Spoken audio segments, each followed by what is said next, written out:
Pero tu cocina necesitaba unos arreglos. Eso lo saben hasta en la Villa de Madrid. Esa pregunta. Nadie puede saber lo que siente, lo que no, lo que le pasa, lo que no es.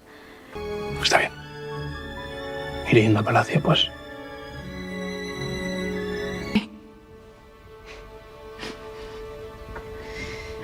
Pues si tú de verdad... Pero sí que estoy seguro de que haré un poder por hacer lo correcto. Delio, el obispo, y si le soy sincero, no ha ido bien. ¿Ah, sí?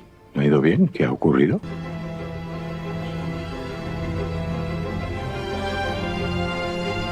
¿Te crees que la tonta soy yo? ¿Perdón? ¿De verdad crees que me he creído la excusa esa que ha puesto Martín? Es que no se me ocurrió otra cosa para evitar que se marchase y así poder hablar con ella, madre. Yo lo siento, ¿no? ¿Qué hago? ¿Cómo me acerco? ¿Qué le digo? Oye, hijo, pues ofrécele tu ayuda. Si me permite, Su Excelencia. Da un comportamiento extraño, algo fuera del habitual de cómo es ella. Yo la he visto como siempre. Poder que tienen sus enemigos. Es solo una indecente, una descarriada, y merece el cedido entre usted y doña Victoria Salcedo de la Cruz. Me encuentro muy bien. Solo tengo que llegar a la calesa, que está esperándome en la puerta. Ayuda. Rosalía se pensaba que María era su hija porque la había perdido. Lo que deja este capítulo y su avance es una sensación muy clara. Valle Salvaje está hablando de personajes atrapados por aquello que más intentan controlar. Leonor quiere proteger a Rosalía, pero sus mentiras alimentan una obsesión cada vez más peligrosa. Rosalía quiere amar a María, pero su amor nace de una pérdida tan profunda que puede volverse dañino. Manuela quiere marcharse, pero su propio cuerpo herido la mantiene dentro de la casa grande, a merced de los cálculos de Enriqueta y Braulio. Pepa quiere confiar, pero descubre que Francisco ha confundido amor con vigilancia. Y luego está Victoria, quizá la figura más golpeada de este tramo. Su historia se convierte en juicio, su pasado en acusación y su cuerpo en escenario de castigo. Lo más duro no es solo que el obispo la condene con palabras, sino que todos a su alrededor parecen usar su situación para medir fuerzas. José Luis, don Hernando, Mercedes, Dámaso, cada uno desde su lugar, empuja o intenta frenar una maquinaria que ya está en marcha. Mi impresión es que el capítulo funciona porque no presenta conflictos aislados. Todo gira alrededor de una misma idea. Cuando el dolor, el poder y el secreto se mezclan, nadie sale intacto. Incluso los personajes que actúan por amor terminan provocando daño si no saben reconocer sus límites. Y los que actúan desde la autoridad, como don Aurelio, resultan aún más peligrosos cuando confunden justicia con castigo. El pensamiento que queda es este. En Valle Salvaje, los pecados más visibles no siempre son los más graves. A veces el verdadero pecado está en mirar sufrir a alguien y llamarlo corrección, disciplina o deber. La trama de Benigna entra como una corriente subterránea dentro del capítulo, pero no por eso es menos importante. De hecho, tiene algo muy propio de Valle Salvaje. Mientras en una parte de la historia se juzga públicamente a Victoria, en otra se descubre un secreto íntimo, casi escondido entre habitaciones, remedios y miradas de sospecha. Y fíjense en el contraste. Arriba, el obispo habla de pecado, castigo y autoridad. Aquí abajo, Benigna se mueve en el terreno de los cuerpos, la sangre, los bebedizos y las decisiones desesperadas de una mujer como Matilde. Victoria hace llamar a Benigna para aconsejarle que se marche lejos de allí. Esta escena es muy reveladora, porque Victoria, aunque está atrapada en su propio escándalo, todavía tiene lucidez para ver el peligro que rodea a la curandera. Y no es un peligro pequeño. Benigna sabe demasiado, ha visto demasiado, y en una casa llena de intereses cruzados, saber puede ser tan peligroso como mentir. Victoria entiende que, si Benigna permanece en el valle, tarde o temprano alguien la usará, la señalará o la convertirá en culpable de algo. Pero Benigna no reacciona como alguien dispuesta a oír. Al contrario, Le confiesa a Victoria que si sigue allí es para ayudar a Matilde. Y esta respuesta cambia mucho la imagen que podríamos tener de ella, porque Benigna, por su oficio, por su manera de moverse entre remedios y secretos, podría parecer una figura ambigua, alguien siempre cerca de lo oculto. Sin embargo, aquí se muestra una motivación bastante humana. Se ha quedado porque le ha tomado aprecio a Matilde, porque la considera una buena persona, porque siente que no puede abandonarla justo cuando más vulnerable está. Y ahí está lo bonito y lo peligroso de Benigna. Su lealtad no nace de la obligación, sino del afecto, pero ese afecto la mete en una situación cada vez más complicada.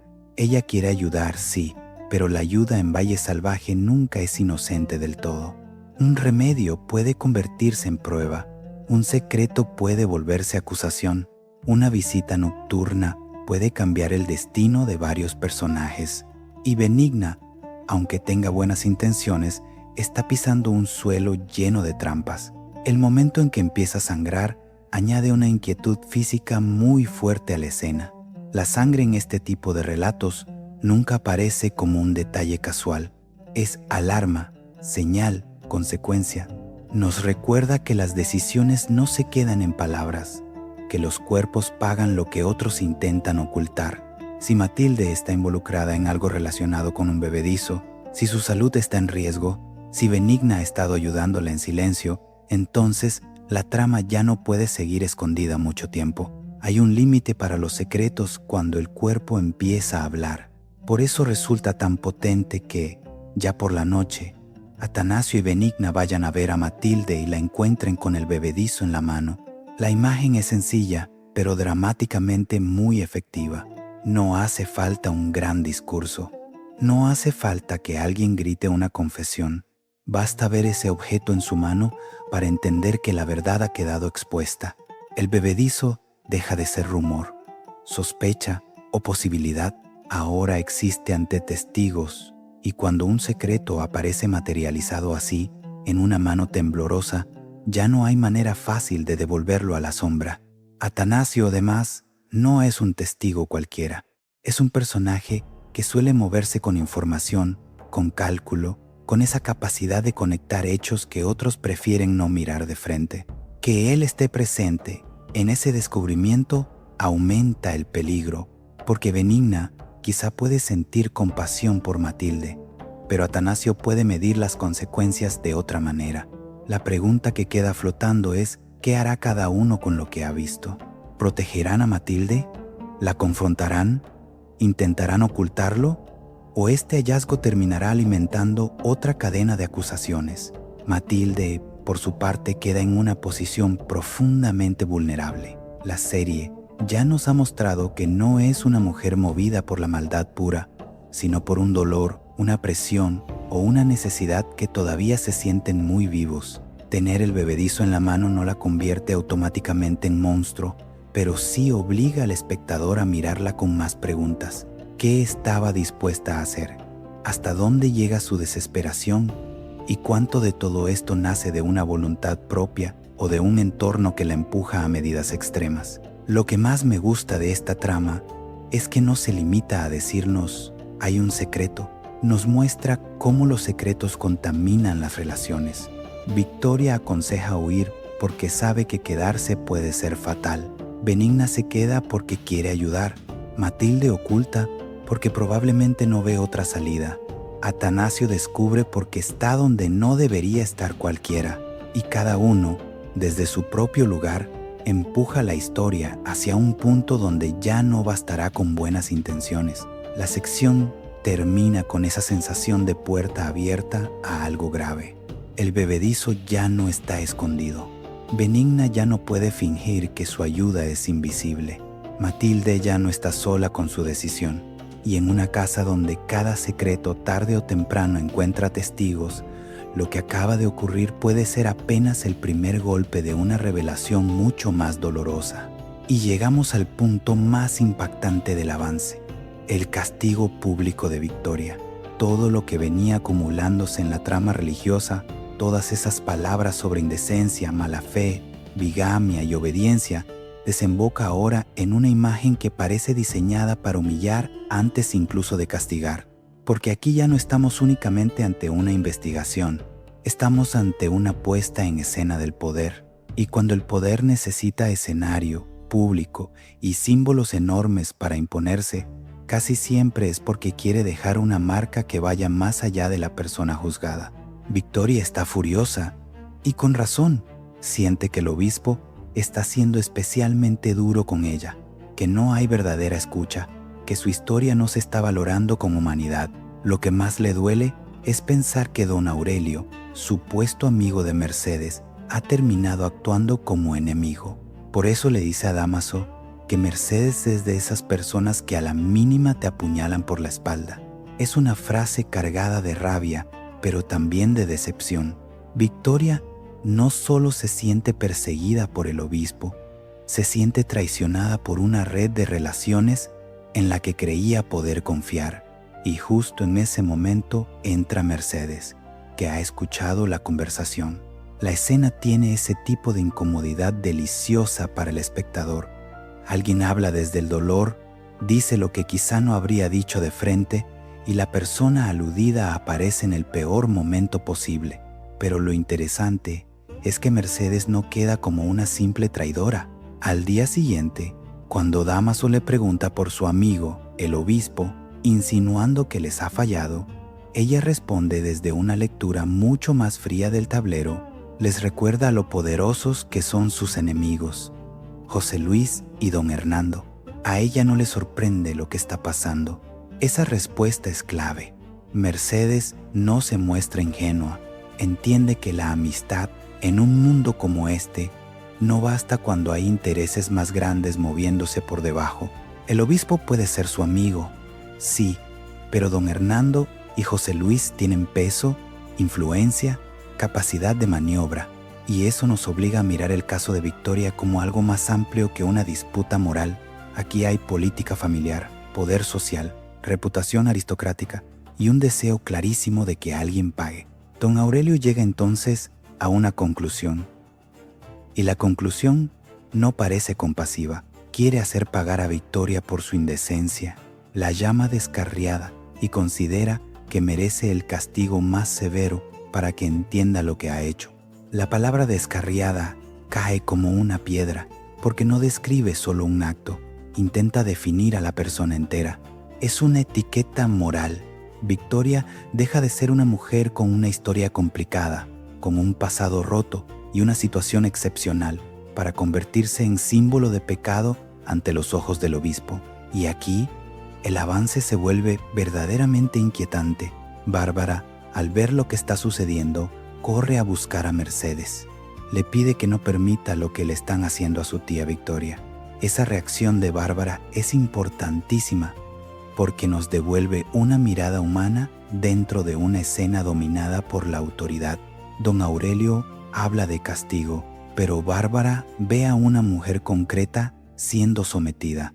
Ve a su tía, ve una injusticia, o al menos una crueldad desmedida, y no se queda quieta. Mercedes se asoma por la ventana de la casa pequeña y queda estupefacta. Y entonces aparece la imagen que lo cambia todo. Victoria está de rodillas frente a una cruz enorme que han plantado en el patio. La escena tiene una fuerza visual tremenda. La cruz, que debería representar fe, consuelo, redención, aparece aquí convertida en instrumento de presión. No vemos solo a Victoria arrodillada, vemos a una mujer colocada en posición de culpa, obligada a evitar físicamente la condena que otros han decidido para ella. Lo más perturbador es la pregunta que queda en el aire. ¿Serán capaces de darle latigazos? ¿Hasta dónde piensa llegar el obispo? Y aunque el avance no confirme el detalle exacto, la posibilidad basta para que la escena se sienta brutal, porque no se trata únicamente del dolor físico, sino de la humillación pública. Arrodillar a Victoria ante una cruz gigantesca es convertir su conflicto íntimo en escarmiento, es decirle a todos: miren lo que ocurre cuando una mujer desafía, aunque sea por accidente, las normas que sostienen este mundo. Como espectadores, podemos discutir las decisiones de Victoria, sus silencios, sus errores o sus alianzas, pero en este momento cuesta no ponerse de su lado emocionalmente, porque una cosa es pedir explicaciones y otra someter a alguien a un castigo teatralizado. Don Aurelio no parece buscar comprensión, parece buscar sometimiento, y don Hernando, desde la sombra, parece conseguir exactamente lo que quería, que Victoria pague. La sección termina con esa imagen clavada en la memoria: Victoria de rodillas, la cruz dominando el patio, Mercedes mirando horrorizada desde la ventana y Bárbara convertida en mensajera desesperada.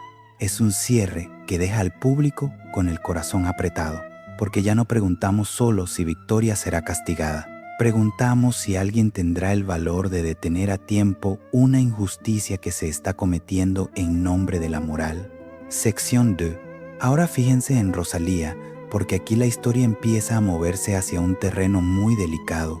Después de todo lo que Leonor ha intentado explicar, justificar y contener, uno pensaría que Rosalía al menos intentaría mantenerse lejos de María, no porque no la quiera, sino precisamente porque la quiere demasiado. Pero ese es el corazón del problema. Cuando el dolor se mezcla con el cariño, los límites se vuelven borrosos, y Rosalía ya está mirando a esa niña no como una criatura ajena, sino como la respuesta desesperada a una pérdida que todavía no ha podido aceptar. La advertencia de Luisa había sido clara.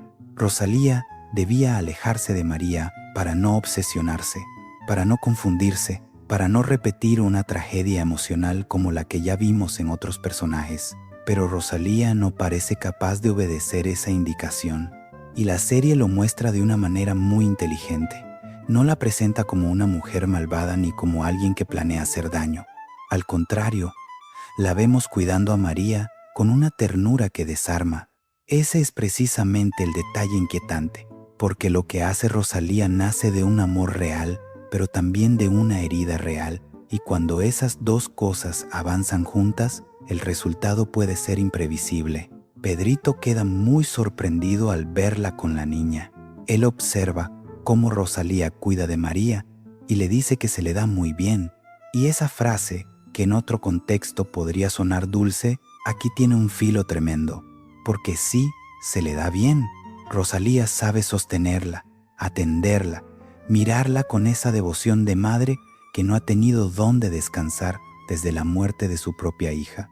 Pero para el espectador, esa habilidad no tranquiliza. Al contrario, nos confirma que Rosalía está entrando cada vez más en un papel que no le corresponde. Me parece muy potente cómo la escena usa la inocencia de Pedrito. Él no entiende toda la gravedad de lo que está viendo.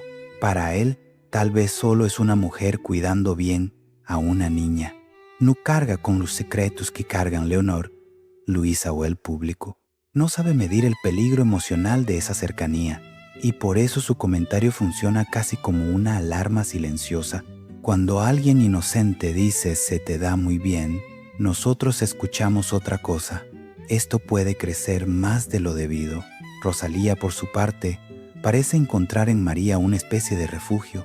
No quiere separarse de ella porque en su mente esa niña es lo único que le queda de una maternidad frustrada.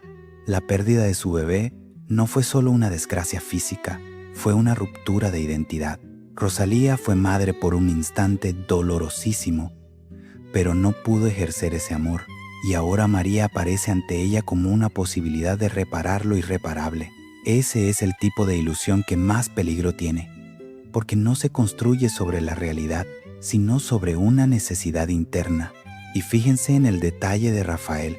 El avance deja caer que María es lo único que tiene Rafael, y esa idea añade otra capa al conflicto, porque María no es solo una niña necesitada de cuidados, es también un vínculo, una responsabilidad, una presencia que sostiene emocionalmente a otros personajes. Si Rosalía se aferra a ella, no solo está cruzando un límite con la pequeña, también está interfiriendo en una red de afectos mucho más amplia. La niña se convierte en el centro de una tensión donde cada adulto proyecta algo distinto: culpa, amor, protección, vacío o miedo. Luego llega Luisa, que pregunta por María Pensando que quizá Rafael ya se la ha llevado a la casa grande, la pregunta parece sencilla, pero está cargada de inquietud. Luisa no pregunta por curiosidad, pregunta porque ya está alerta. Ella ha visto suficiente como para saber que algo no marcha bien. Y cuando Pedrito le informa que quien se ha llevado a María es Rosalía, la reacción de Luisa es inmediata. Se asusta muchísimo. Ese miedo de Luisa es comprensible. Ella ya no ve a Rosalía únicamente como una mujer triste, la ve como alguien mentalmente inestable, alguien capaz de actuar desde una obsesión. Y aquí, la serie vuelve a jugar con la ambigüedad moral. ¿Luisa está siendo cruel al pensar así? Tal vez un poco, porque Rosalía merece compasión, pero ¿está equivocada al preocuparse? No, en absoluto, porque María es vulnerable. Y cuando una persona herida empieza a tratar a una criatura como sustituto de otra pérdida, el riesgo es enorme. Lo más triste es que Rosalía no parece percibirse a sí misma como una amenaza. Ella seguramente siente que cuida, que ama, que protege, y quizás por eso resulta más difícil juzgarla con dureza. No estamos ante una villana que secuestra afectos por capricho. Estamos ante una mujer rota que confunde consuelo con derecho, pero el daño no siempre nace de la maldad. A veces nace de una necesidad tan intensa que deja de escuchar a los demás. Esta parte deja una sensación de angustia muy bien construida.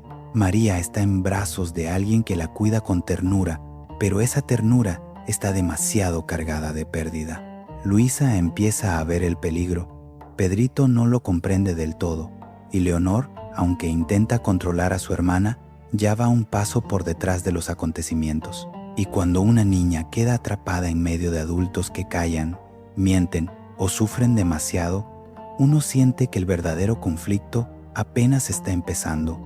Word count 867. Waiting for continue. Fíjense en cómo arranca esta parte, porque la serie no entra con un golpe de acción, sino con algo mucho más incómodo. Una verdad dicha a medias. Leonor reúne a Bárbara y a Luisa y por fin les confirma que Rosalía no está enferma de los pulmones. Y aquí el tono cambia de inmediato, porque hasta ese momento la preocupación podía parecer física, tratable, algo que se cura con reposo, aire y cuidados. Pero Leonor les suelta una explicación mucho más delicada. Lo que le ocurre a su hermana es una enfermedad mental, algo que, en este universo de silencios, apariencias y miedo al qué dirán, pesa casi como una condena. Lo interesante es que Leonor no lo cuenta solo para informar, lo cuenta para controlar la situación. Les pide que no digan nada, que guarden el secreto, que no conviertan la fragilidad de Rosalía en tema de pasillo. Y ahí uno entiende a Leonor, aunque no siempre apruebe sus métodos.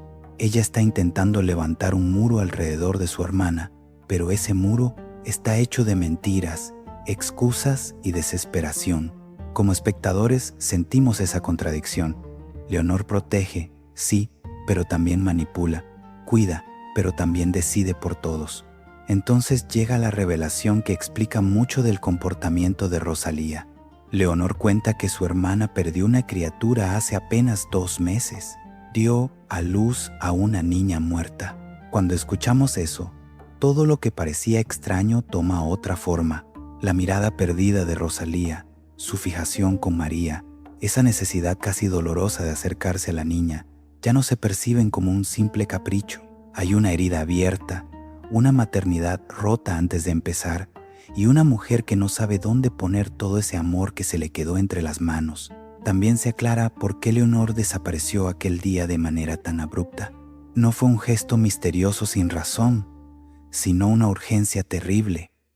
Le avisaron de que Rosalía había intentado quitarse la vida, por eso la trajo al valle. Y aquí la serie hace algo muy efectivo. Convierte un detalle que parecía secundario en una pieza clave del drama. Lo que parecía una ausencia conveniente se revela como una carrera desesperada. En ese momento, Leonor deja de ser solo una mujer nerviosa guardando secretos y se vuelve una hermana cargando con el miedo de perder a Rosalía de nuevo. Pero la compasión no borra el peligro, porque Rosalía marcada por esa pérdida, empieza a proyectar sobre María todo lo que no pudo vivir con su propia hija. La escena en la que Leonor la reprende por haberle dado el pecho a la niña es durísima, no por lo que se dice, sino por lo que implica. Rosalía no está simplemente cuidando a María, está cruzando una frontera emocional muy seria, y Leonor, que sabe lo que está en juego, reacciona con una mezcla de miedo y autoridad. Le recuerda que las han descubierto, que ha tenido que inventar una excusa ante Luisa y Bárbara, que todo puede venirse abajo por un gesto impulsivo. Aquí es donde Rosalía resulta profundamente triste, porque ella insiste en llevarse a la niña, no lo plantea como un deseo pasajero, sino como una necesidad absoluta. Para ella, María representa una segunda oportunidad, una reparación imposible, y por eso duele verla así, porque el espectador entiende de dónde nace su obsesión, pero también ve el riesgo que supone. Leonor se niega en rotundo, y es una negativa necesaria.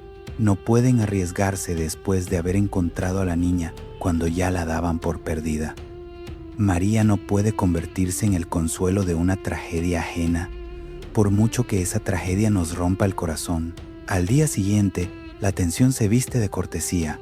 Luisa invita a Leonor y a Rosalía a una limonada, y la escena tiene esa elegancia engañosa que tanto funciona en este tipo de relatos. Gente sentada, palabras suaves, pero debajo de la mesa todo arde. Luisa quiere pedir perdón y ofrecer ayuda. En apariencia, es un gesto noble, pero también hay vigilancia en sus palabras. Luisa ya ha visto algo que no le encaja, y aunque no quiere atacar, tampoco está dispuesta a mirar hacia otro lado. Por eso le pide a Leonor que Rosalía se mantenga alejada de María, y esa petición, aunque suene prudente, cae como un golpe. Luisa teme que Rosalía se obsesione con la niña y acabe sufriendo más, igual que Matilde sufrió con Evaristo. Es una comparación fuerte, porque no solo habla del dolor individual, sino de un patrón. Personajes que se aferran a una figura, a una ausencia, a una esperanza imposible, hasta perderse en ella. Lo que más impacta aquí es que todos parecen tener razón desde su propio miedo. Leonor teme que su hermana se rompa. Luisa teme que María quede atrapada en esa ruptura. Rosalía teme quedarse sin el único rostro que, por un instante, calma su vacío. Y nosotros, mirando todo esto, sentimos que la tragedia no necesita villanos claros para avanzar. A veces basta con una niña, una pérdida reciente y 3 mujeres intentando proteger lo que aman de la peor manera posible. La sección cierra con esa sensación amarga de que el secreto de Leonor no ha solucionado nada, solo ha comprado tiempo. Y en Valle Salvaje, cuando un personaje compra tiempo con una mentira, tarde o temprano alguien termina pagando el precio. Ahora fíjense en Rosalía, porque aquí la historia empieza a moverse hacia un terreno muy delicado. Después de todo lo que Leonor ha intentado explicar, justificar y contener, uno pensaría que Rosalía al menos intentaría mantenerse lejos de María, no porque no la quiera, sino precisamente porque la quiere demasiado. Pero ese es el corazón del problema.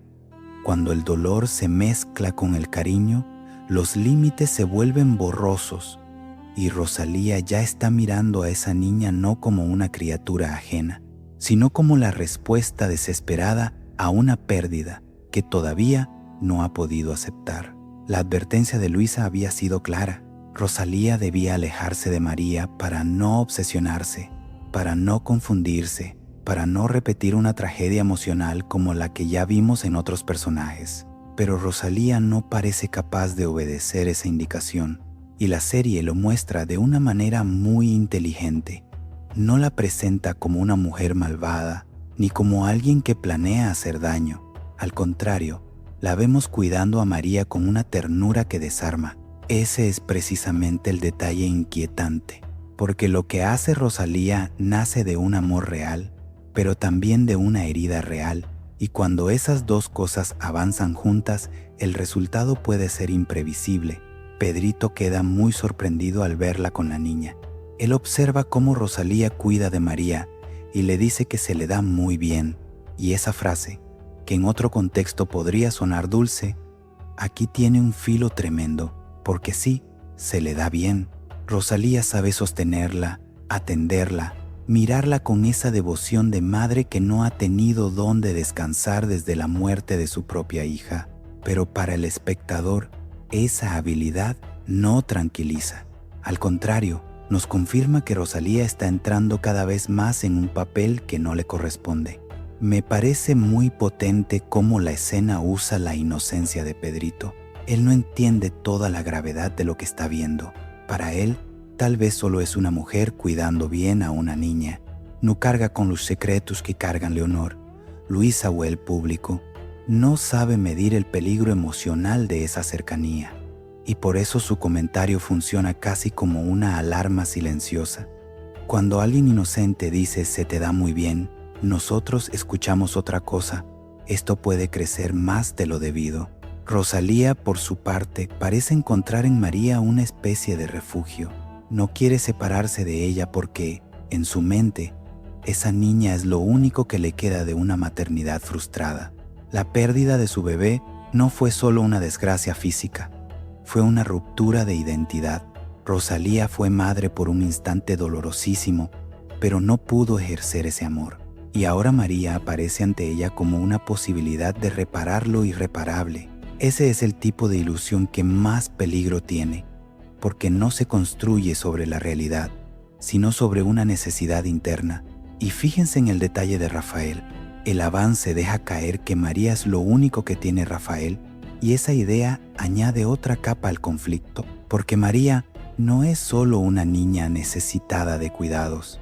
Es también un vínculo, una responsabilidad, una presencia que sostiene emocionalmente a otros personajes. Si Rosalía se aferra a ella, no solo está cruzando un límite con la pequeña, también está interfiriendo en una red de afectos mucho más amplia. La niña se convierte en el centro de una tensión donde cada adulto proyecta algo distinto: culpa, amor, protección, vacío o miedo. Luego llega Luisa, que pregunta por María, pensando que quizá Rafael ya se la ha llevado a la casa grande. La pregunta parece sencilla, pero está cargada de inquietud. Luisa no pregunta por curiosidad, pregunta porque ya está alerta. Ella ha visto suficiente como para saber que algo no marcha bien, y cuando Pedrito le informa que quien se ha llevado a María es Rosalía, la reacción de Luisa es inmediata. Se asusta muchísimo. Ese miedo de Luisa es comprensible. Ella ya no ve a Rosalía únicamente como una mujer triste, la ve como alguien mentalmente inestable, alguien capaz de actuar desde una obsesión. Y aquí la serie vuelve a jugar con la ambigüedad moral. Luisa está siendo cruel al pensar así, tal vez un poco, porque Rosalía merece compasión. ¿Pero está equivocada al preocuparse? No, en absoluto, porque María es vulnerable. Y cuando una persona herida empieza a tratar a una criatura como sustituto de otra pérdida, el riesgo es enorme. Lo más triste es que Rosalía no parece percibirse a sí misma como una amenaza. Ella seguramente siente que cuida, que ama, que protege, y quizás por eso resulta más difícil juzgarla con dureza. No estamos ante una villana que secuestra afectos por capricho. Estamos ante una mujer rota que confunde consuelo con derecho. Pero el daño no siempre nace de la maldad, a veces nace de una necesidad tan intensa que deja de escuchar a los demás. Esta parte deja una sensación de angustia muy bien construida. María está en brazos de alguien que la cuida con ternura, pero esa ternura está demasiado cargada de pérdida. Luisa empieza a ver el peligro. Pedrito no lo comprende del todo, y Leonor, aunque intenta controlar a su hermana, ya va un paso por detrás de los acontecimientos. Y cuando una niña queda atrapada en medio de adultos que callan, mienten o sufren demasiado, uno siente que el verdadero conflicto apenas está empezando. Sección 3. Con Manuela, la historia cambia de tono, pero no de tensión. Venimos de una trama marcada por el dolor maternal y pasamos a otra donde el cuerpo herido se convierte en una especie de prisión. Manuela quiere marcharse, insiste en emprender el viaje. Aunque el pie le duela, aunque todos alrededor parezcan notar que algo no está bien. Y fíjense en lo significativo de ese impulso. Para ella, irse a Madrid no es simplemente trasladarse de un lugar a otro. Es escapar de una casa donde cada pasillo parece tener ojos, donde cada gesto se interpreta, donde cada relación puede convertirse en una trampa. Braulio intenta convencerla de que se quede, y aquí, claro, cuesta escuchar sus palabras sin recordar lo que ha pasado, porque el problema no es solo que Manuela esté herida, sino cómo ha llegado a estarlo. Braulio la empujó, y aunque después quiera acercarse con otra cara, el espectador no olvida. Esa es una de las cosas más interesantes de esta trama. El personaje intenta moverse entre la culpa y la conveniencia, pero sus actos ya han dejado una marca. Puede hablar con suavidad, puede ofrecer ayuda, puede mostrarse preocupado, pero detrás de todo eso hay una violencia que no desaparece porque él decida comportarse mejor durante 5 minutos. Enriqueta también intenta impedir que Manuela se marche, primero con ese afán de controlar la situación antes de que se desborde. Ella sabe que una salida precipitada hacia Madrid puede traer consecuencias, sospechas o preguntas. Y Enriqueta, como buena estratega de la casa grande, no actúa solo por preocupación. En ella casi siempre hay un cálculo. Puede estar enfadada con Braulio, puede reconocer que su hijo ha hecho mal, pero al mismo tiempo está pensando cómo convertir el problema en una oportunidad. Entonces aparece el marqués de Guzmán, don Hernando, y quiere llamar a un galeno. Este momento es crucial porque coloca a Manuela frente a una decisión moral muy interesante.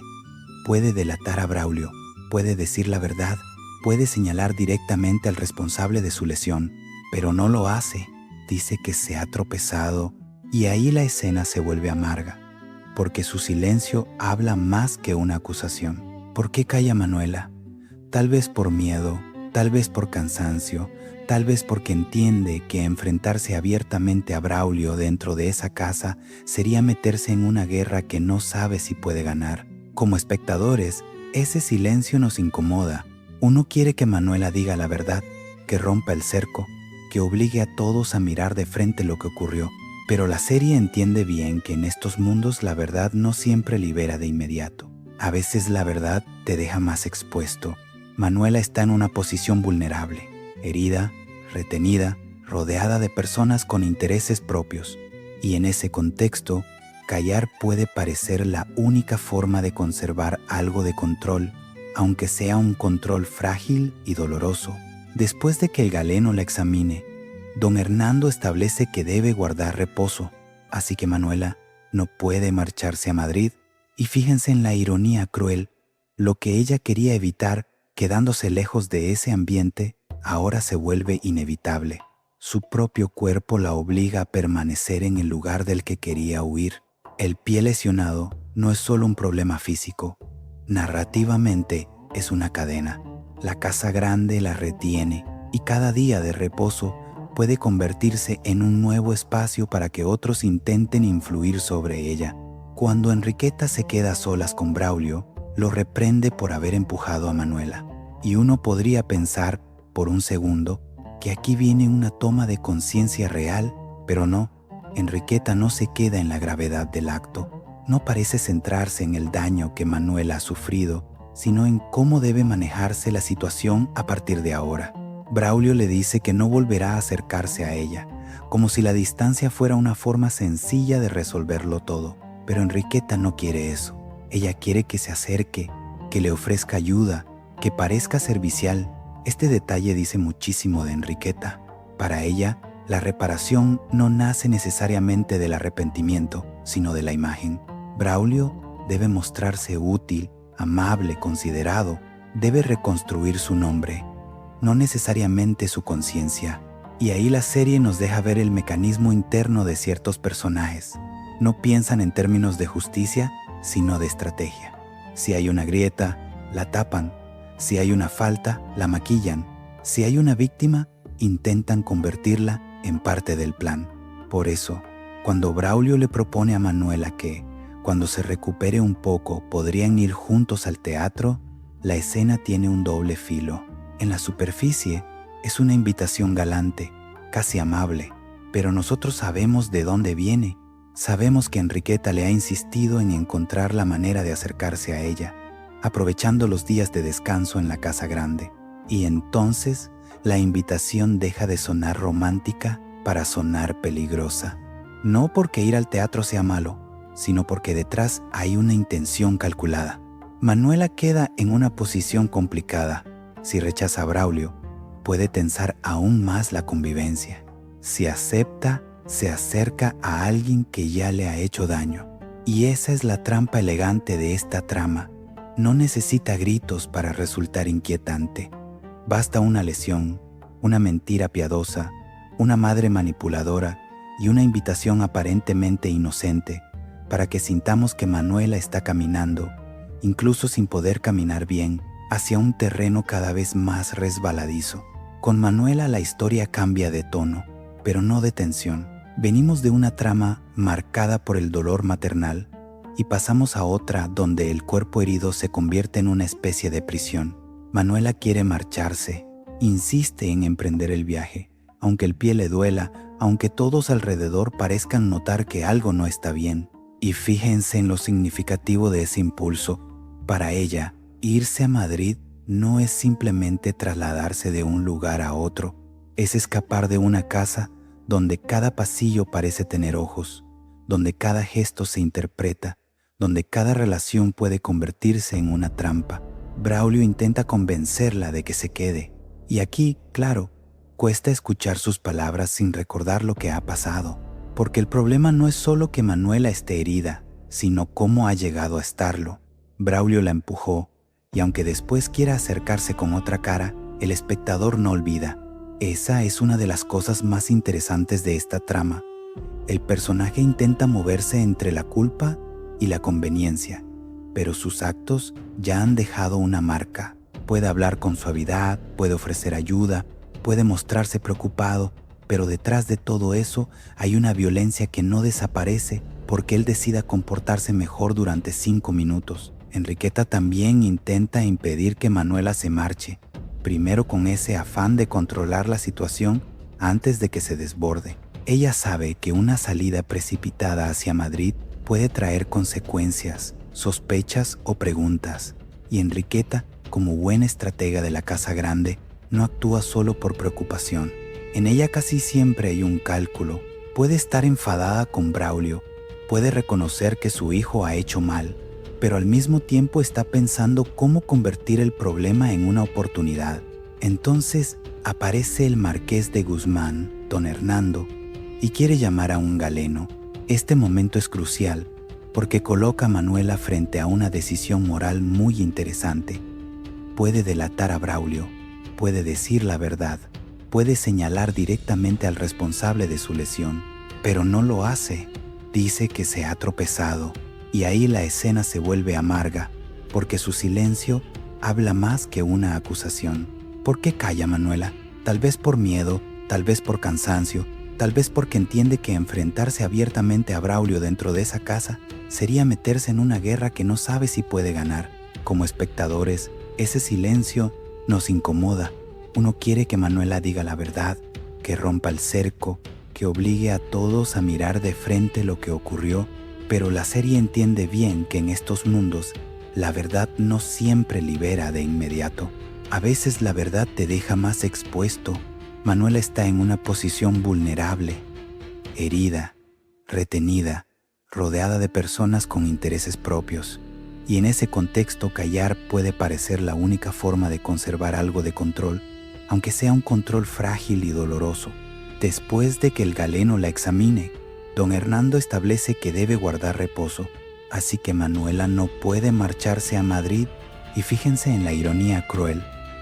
Lo que ella quería evitar, quedándose lejos de ese ambiente, ahora se vuelve inevitable. Su propio cuerpo la obliga a permanecer en el lugar del que quería huir. El pie lesionado no es solo un problema físico, narrativamente es una cadena. La casa grande la retiene, y cada día de reposo puede convertirse en un nuevo espacio para que otros intenten influir sobre ella. Cuando Enriqueta se queda a solas con Braulio, lo reprende por haber empujado a Manuela y uno podría pensar por un segundo que aquí viene una toma de conciencia real, pero no, Enriqueta no se queda en la gravedad del acto, no parece centrarse en el daño que Manuela ha sufrido, sino en cómo debe manejarse la situación a partir de ahora. Braulio le dice que no volverá a acercarse a ella, como si la distancia fuera una forma sencilla de resolverlo todo, pero Enriqueta no quiere eso. Ella quiere que se acerque, que le ofrezca ayuda, que parezca servicial. Este detalle dice muchísimo de Enriqueta. Para ella, la reparación no nace necesariamente del arrepentimiento, sino de la imagen. Braulio debe mostrarse útil, amable, considerado, debe reconstruir su nombre, no necesariamente su conciencia. Y ahí, la serie nos deja ver el mecanismo interno de ciertos personajes.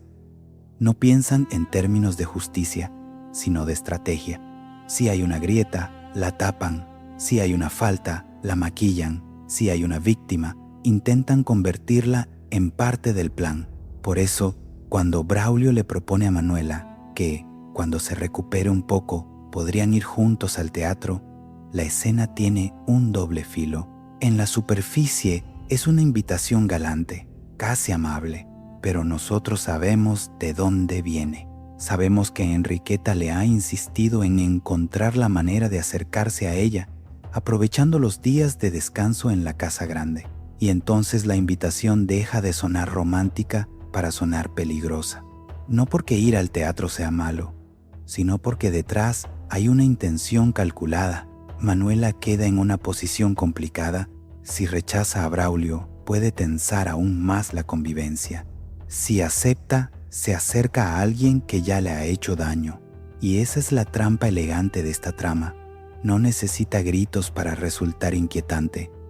Basta una lesión, una mentira piadosa, una madre manipuladora y una invitación aparentemente inocente para que sintamos que Manuela está caminando, incluso sin poder caminar bien, hacia un terreno cada vez más resbaladizo. La trama de Francisco, Martín y Pepa parece, a simple vista, mucho más doméstica que las demás. No hay un obispo amenazando con castigos, no hay una niña convertida en centro de una obsesión, no hay una joven atrapada por una lesión, y sin embargo, aquí la serie toca una herida igual de peligrosa, la confianza. Porque cuando una pareja empieza a dudar no solo de lo que el otro hace, sino de quién es realmente, el conflicto deja de ser pequeño, se vuelve íntimo, silencioso y por eso mismo muy difícil de reparar. Todo comienza con una discusión entre Martín y Francisco. Francisco desconfía del mayordomo y esa desconfianza no aparece como una simple sospecha pasajera. Se nota que hay algo más profundo, una incomodidad que Francisco no sabe manejar sin convertirla en prueba, vigilancia o control. Y justo cuando Pepa está a punto de pillarlos, Martín decide encubrir a Francisco. Inventan que todo formaba parte de una prueba para ver si Martín era capaz de arreglar un suelo. Es una excusa práctica, rápida, casi de emergencia. Pero fíjense en el detalle. Aunque Martín ayuda a Francisco a salir del paso, esa mentira no resuelve nada. Solo aplaza el momento en que Pepa tendrá que enfrentarse a lo que realmente escuchó. Y ese momento llega al día siguiente, cuando Francisco le propone un plan a Pepa. La escena podría haber sido tierna, incluso una oportunidad para recuperar complicidad. Pero Pepa ya trae dentro una verdad incómoda. Ella escuchó toda la conversación entre Francisco y Martín. No necesita que nadie se la cuente. No depende de rumores. No está imaginando cosas. Lo sabe. Y cuando se lo confiesa a Francisco, la relación cambia de temperatura. Ya no estamos ante un malentendido,